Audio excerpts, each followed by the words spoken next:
2 दिवसीय दौरे पर यूएई पहुंचे प्रधानमंत्री नरेंद्र मोदी को मिली बड़ी कामयाबी। यूएई सरकार ने अबू धाबी मंदिर निर्माण के लिए जमीन मुहैया कराने का फैसला किया। पीएम मोदी ने ट्वीट कर यूएई सरकार का जताया आभार। लिखा, मैं यूएई सरकार का बहुत आभारी हूं कि उन्होंने अबू धाबी में मंदिर निर्माण के लिए जमीन मुहैया कराने का फैसला लिया। ये बड़ा कदम है।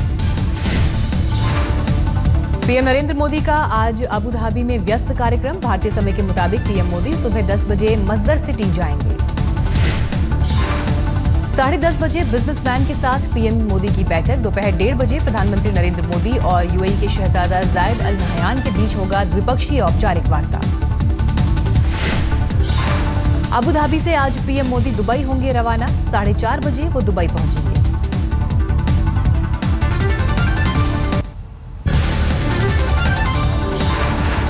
दुबई में 5 बजे पीएम नरेंद्र मोदी और यूएई के पीएम के बीच औपचारिक वार्ता। रात 9 बजे प्रधानमंत्री Narendra Modi Dubai sports stadium में भारतीय समुदाय को करेंगे संबोधित। प्रधानमंत्री को सुनने के लिए करीब 50,000 लोगों ने पहले से ही बुक करा रखी हैं अपनी सीटें। पीएम के यूएई दौरे में भारत का मिशन दाऊद। सूत्रों के मुताबिक दुबई में मौजूद दाऊद की संपत्ति जब्त करने को कहेगा भारत। सूत्रों की खबर, दुबई में मौजूद दाऊद की संपत्ति का पूरा ब्यौरा लेकर यूएई गए हैं राष्ट्रीय सुरक्षा सलाहकार अजीत डोभाल। आज तक के पास डॉजियर की कॉपी मौजूद है। सूत्रों के मुताबिक दुबई में कई कंपनियां और होटल कारोबार चलाता है दाऊद। यूएई सरकार को ब्यौरा सौंपेंगे डोभाल। सूत्रों के मुताबिक दाऊद का भाई अनीस दुबई में चलाता है दाऊद की कंपनी का नाम गोल्डन बॉक्स। आज द्विपक्षीय वार्ता में पीएम नरेंद्र मोदी यूएई के साथ रक्षा, आतंकवाद और आईएसआईएस जैसे मुद्दों पर कर सकते हैं चर्चा। अबू धाबी पहुंचने पर पीएम मोदी का हुआ भव्य स्वागत। अबू धाबी के शहजादे जायद अल नहयान ने किया उनका स्वागत। प्रोटोकॉल तोड़कर अबू धाबी के शहजादे जायद अल नहयान पहुंचे एयरपोर्ट। साथ में मौजूद थे उनके 5 भाई। अबू धाबी में आईसीएडी रेजिडेंशियल सिटी में भारतीय कामगारों से मिले पीएम नरेंद्र मोदी। प्रदेश में अपने पीएम से मिलकर खुश नजर आए कामगार। 2 दिन के दौरे पर संयुक्त अरब अमीरात पहुंचे प्रधानमंत्री नरेंद्र मोदी। दौरे के पहले दिन अबू धाबी के शेख जायद मस्जिद का दौरा किया। यूएई के दौरे में छा गए नरेंद्र मोदी। मस्जिद में लगे मोदी मोदी के नारे। शेख जायद मस्जिद दौरे के वक्त पीएम मोदी के साथ जफर सरशवाला भी थे मौजूद। पीएम के करीबी माने जाते हैं सरशवाला। शेख जायद मस्जिद में पीएम मोदी ने ली सेल्फी। विजिटर बुक पर पीएम ने लिखा, उपासना के लिए इस शानदार जगह पर आकर खुश हूं। यूएई की सबसे बड़ी मस्जिद है शेख जायद मस्जिद। एक साथ 40,000 लोग यहां पढ़ सकते हैं नमाज।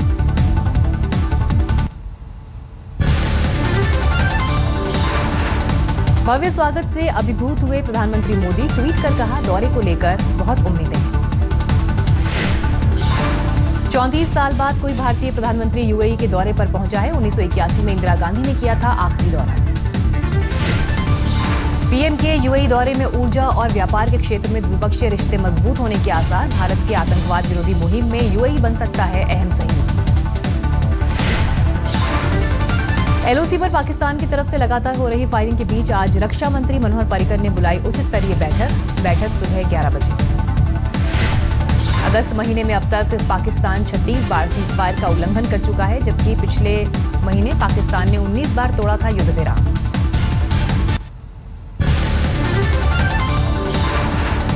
एलओसी पर सीमा पार से हो रही गोलीबारी पर पाकिस्तान के हाई कमिश्नर अब्दुल बासित ने उल्टा भारत को ठहराया कसूरवार। विदेश मंत्रालय ने बासित को किया था तलब। विदेश मंत्रालय के अधिकारियों से मिलने के बाद बोले बासित, कहा, जुलाई अगस्त में भारत ने 70 बार तोड़ा संघर्ष विराम। बासित ने दिया दोनों देशों के बीच एक तंत्र बनाने का सुझाव ताकि सीजफायर तोड़ने वाले का चल सके पता। पाक उच्चायुक्त से मुलाकात में विदेश मंत्रालय के सचिव अनिल वाधवा ने सीजफायर उल्लंघन पर जताई नाराजगी। कहा, 8 अगस्त से बगैर उकसावे के सीमा पार से हो रही है फायरिंग। राजौरी सेक्टर में भी पाकिस्तान ने तोड़ा युद्ध विराम। गोलीबारी में 3 नागरिक जख्मी।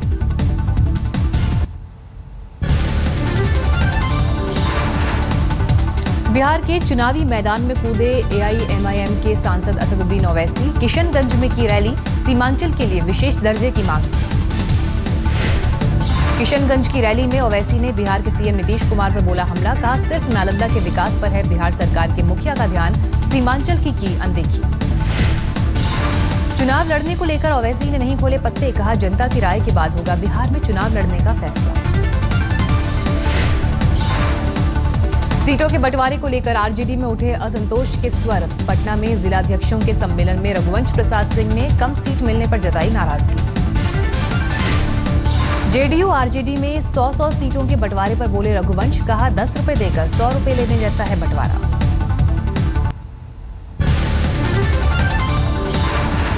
कल पटना में लालू, नीतीश और कांग्रेस ने की साझा बैठक। नीतीश के सरकारी आवास पर हुई मीटिंग। आरजेडी, जेडीयू और कांग्रेस की साझा बैठक में तीनों दलों के पहुंचे थे जिला अध्यक्ष। सभी दलों की एक कोऑर्डिनेशन कमेटी बनाने का ऐलान। बैठक में 30 अगस्त को होने वाली स्वाभिमान रैली को सफल बनाने पर हुई चर्चा। बाद में मजाकिया अंदाज में बोले लालू। कहा नीतीश की दावत का उठाया लूट। लालू ने रघुवंश प्रसाद के आरोपों को बताया पार्टी का अंदरूनी मसला। एनसीपी के मनमुटाव से भी किया इनकार। बिहार के नए राज्यपाल रामनाथ कोविंद ने ली शपथ। पटना में हुआ शपथ ग्रहण समारोह।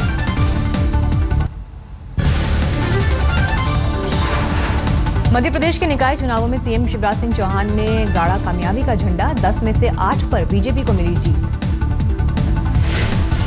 निकाय चुनाव में कामयाबी पर भोपाल में बीजेपी मुख्यालय पर मना जश्न। ढोल नगाड़ों की थाप पर झूमे बीजेपी कार्यकर्ता। 2 नगर निगम मुरैना और उज्जैन में बीजेपी जीती। 3 नगर पालिका में से विदिशा और हरदा पर बीजेपी को जीत। सिर्फ सारंगपुर नगर पालिका पर कांग्रेस को कामयाबी। इसके अलावा 5 में से 4 नगर पंचायत बीजेपी के खाते में गई। नगरीय निकाय परिणामों पर बोले शिवराज। कहा सरकार पर जनता का भरोसा कायम। मध्य प्रदेश के निकाय चुनावों में मिली इस जीत पर पीएम ने भी ट्वीट कर सीएम और कार्यकर्ताओं को दी बधाई। विदिशा नगर पालिका चुनाव में जीत के बाद बीजेपी ने निकाला विजय जुलूस। विदेश मंत्री सुषमा स्वराज का लोकसभा क्षेत्र है विदिशा। विदिशा नगर पालिका चुनाव में 8000 से ज्यादा वोटों से जीते बीजेपी के मुकेश टंडन। यहां से बीजेपी के 24, कांग्रेस के 10 और 5 निर्दलीय पार्षद जीते।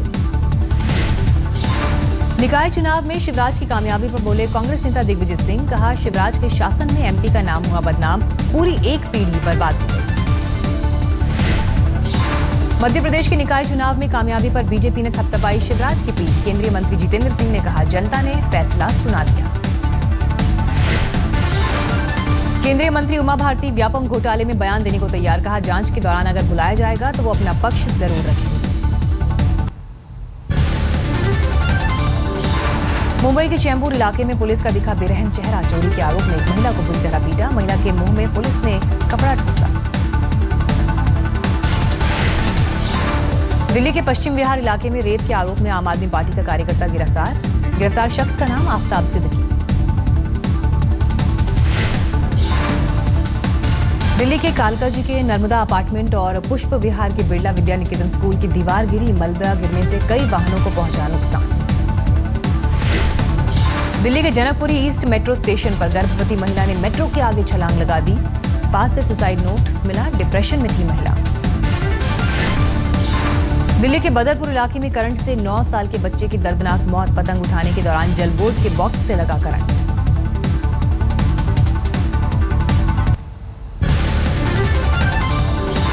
इम्फाल में छात्रों ने किया प्रदर्शन। इनर लाइन परमिट सिस्टम का विरोध कर रहे हैं छात्र। पुलिस ने 5 लोगों को हिरासत में लिया।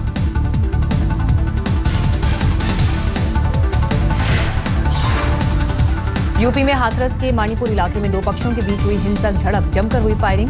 हंगामे पर काबू पाने के लिए पुलिस ने भी चलाई गोली। हाथरस में हुई फायरिंग में एक शख्स गोली लगने से घायल। अलीगढ़ के एक अस्पताल में भर्ती। पैसे के लेन देन में दुकानदार से कुछ युवकों की बहस के बाद बढ़ा विवाद। पुलिस पर भी हंगामा करने वालों ने जमकर किया पथराव। बिहार में नीतीश के सुशासन की खुली पोल। न्याय के लिए बच्चों के साथ डीएम आवास पर धरने पर बैठी महिला को जबरन पुलिस ने हटाया। नहीं सुनी फरियाद।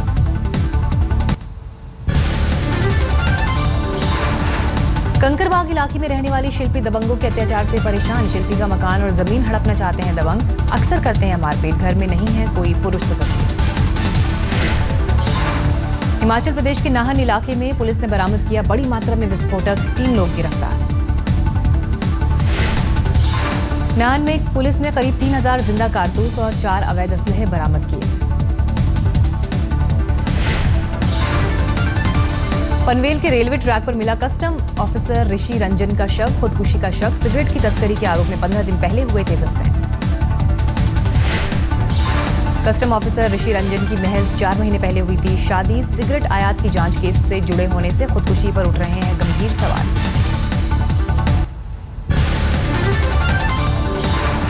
राजस्थान के माउंट आबू में जोरदार बारिश। मौसम का लुत्फ उठाते दिखे सैलानी।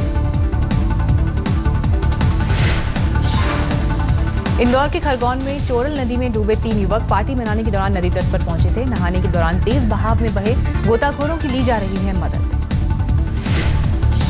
राजस्थान के बाड़मेर में बनी हुई बाढ़ की मुसीबत। डोली बांध टूटने से अरबा गांव में सैलाब का पानी पहुंचने की आशंका।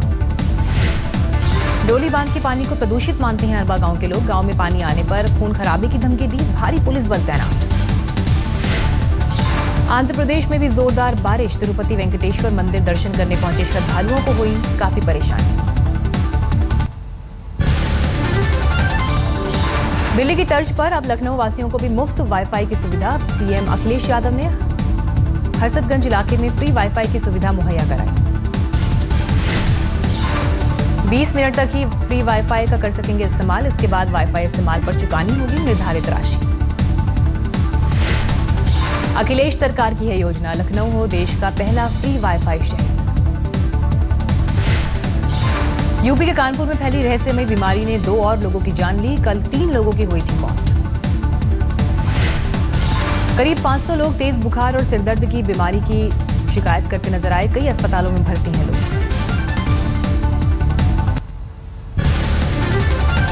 सूरत में संघ प्रमुख मोहन भागवत को उपहार में मिली गीता की अनोखी पुस्तक। पूरी गीता सुनहरी स्याही से लिखी गई। तमिलनाडु के कोयम्बटूर में है अनोखा संग्रहालय जहां इकट्ठा की जाती हैं कीटों की प्रजातियां। म्यूजियम में है 1 लाख से भी ज्यादा कीट पतंगे।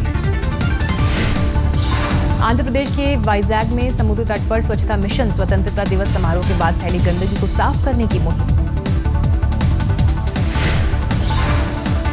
शिरडी में साईं के दरबार में मशहूर गायक सुखविंदर सिंह ने गाया भजन। भक्ति भाव में जमकर झूमे साईं के भक्त। प्रशंसकों की फरमाइश पर सुखविंदर ने भजन के साथ ही छैया छैया और जय हो जैसी फिल्मों के गाने भी गाए।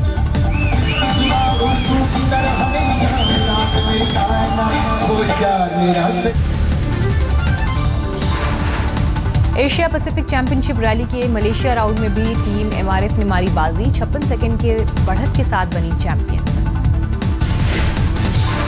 24 साल के पॉन्टस टाइनमैन ने को ड्राइवर एनिल के साथ मिलकर हासिल किया चैंपियन होने का गौरव। रफ ट्रैक पर पेश किया शानदार ड्राइविंग का नमूना।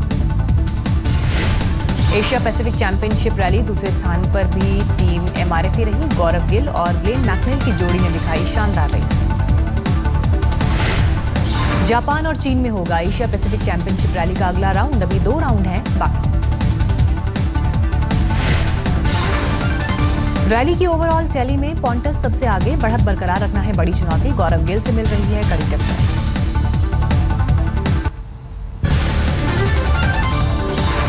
साइना नेहवाल का टूटा सपना। विश्व बैडमिंटन चैंपियनशिप के फाइनल में स्पेन की कैरोलिना मारिन से हारी साइना। साइना सीधे गेम्स में 21-16, 21-19 से हारी। कैरोलिना है वर्ल्ड नंबर 1 बैडमिंटन खिलाड़ी।